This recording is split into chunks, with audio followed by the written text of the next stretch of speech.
Yo, what's up guys? Tayo pupunta ngayon sa bundok ng Arayat.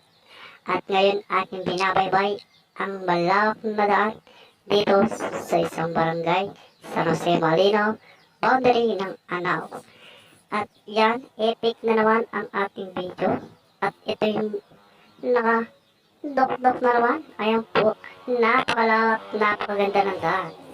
Ang ating vlog for today ay pupunta tayo ngayon sa bundok ng Arayat. Totally dito sa bundok na yun, guys. May part lang na siguro labi ng isang mayaman na tao. Yung part na yun, yan ginawa yung tourist spot. At pinakalahanan niya na tumpak, guys. Pero yung bundok na yan, yan yung Mount Arayat. Hindi sa active volcano, isa lamang siyang bundok na hindi tumutiko. Salamat naman at hindi sa tumutiko. Guys, tumutiko yan.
Welcome to Bundok Sakha. So guys, nandito lang muna tayo. Tignan lang natin naman yung lugar dito. Ito, meron yung mga food stall dito. Yan. Yun nga lang, wala tayong pambili guys. So, nandito lang naman tayo. What a perfect view. What a perfect view. I love you. Ito yung lugar na Gintong Pakpak.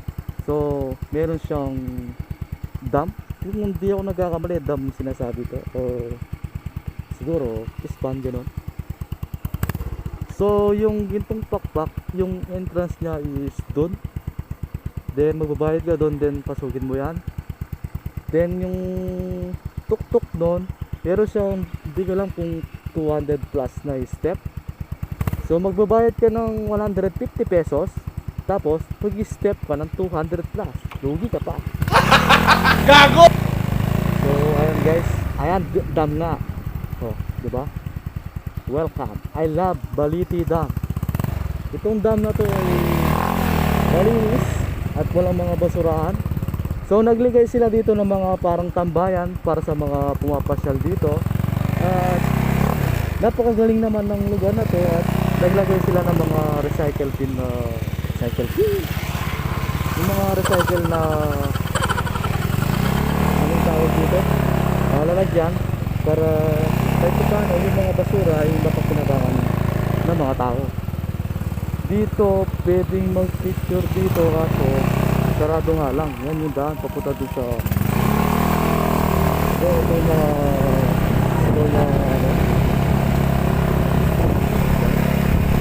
maraming paggabi, marami talaga nagtitinda dito. Inuman, pagkilpon.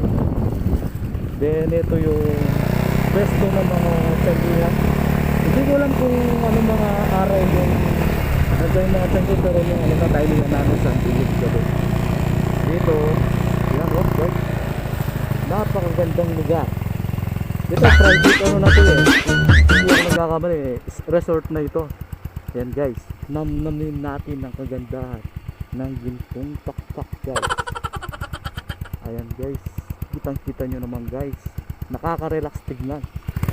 Masarap pumunta dito pag may bebe ka. Pero pasensya na, pogi lang ako pero walang bebe. Ayan. Hindi na tayo pupunta doon, baka bawal dahil private ano na yon. So dito, ito yung sinasabi ko na private. Isa pala itong resort, isang JJ Tan Resort. At meron pang resort dun sa kabila kaso di na. So guys, yan. Sa mga gustong mag-relax tuwing day off, welcome kayo dito sa itong Pakpak and JJ Tan Resort. Nakakalibang lang, alam mo yun, yung stress ka na sa trabaho. Oh, wow, wow! Merong lugar na pupuntahan na alam mo, no? Napaka aliwalas tignan. At pinaganda nun, yung mga tao dito, nagkaroon sila ng kabuhayan. Number one dyan, pag ganito yung wala ka, talagang magtatayo ako ng isang negosyo. Kasi ito hindi naman yung ano ito, seasonal. Kumbaga, pasyalan yun kahit na umuulan. Yung may iwasan yung mga tao pumunta dito guys. Perfect timing talaga guys. Stop muna tayo ulit. Titignan natin ulit yung kagandahan. Pasensya na guys, hindi tayo makapasok kasi alam mo naman yung budget natin is for budget min lamang. At wala tayong ganun pera at hindi tayo ganun paggalanti para mapasok ka. Siguro i-slide show ko na lang, meron naman picture dyan para makita nyo yung loob ng gintong Pakpak. Hindi, wow. Napakaganda diba? So yun guys, pabalik na tayo. Pasensya na, hanggang doon lamang ang ating paglulupot kayo. Ayun po yung Gago! entrance ng gintong Pakpak. At ito po'y may bayad dyan, entrance fee. Then pasok ka dito sa gate na yan, and then doon kukuha ka ng, hindi ko lang kung ticket or stamp pa lang. Tapos yun, pwede ka na pumasok. Hindi ko alam kung may time limit na itong package dyan. Hindi ako nagkakamali, meron ding overnight ano dyan, meron mga villas, mga cottage.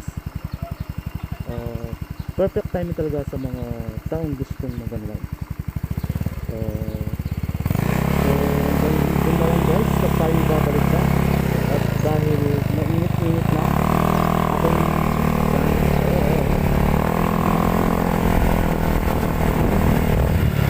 kaya ang ganda talaga. Ay sense, wait lang guys, sige. Para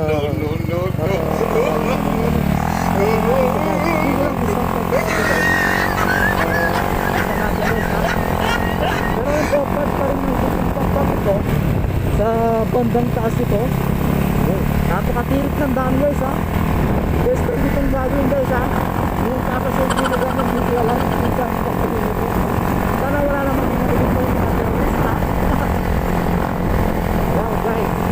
So, refreshing. Nakaka-relaxing. Ang lamig ng hangin dito guys. Promise guys, ang lamig ng hangin. Oh, the perfect time. Kasi lang ang masasabi ko guys. So, refreshing. Oh, ayan. Sarap na rating dito guys. Oh, guys, ganda dito. Lamig ng hangin guys. So ayan guys, nandito na tayo sa paanan. Ayan.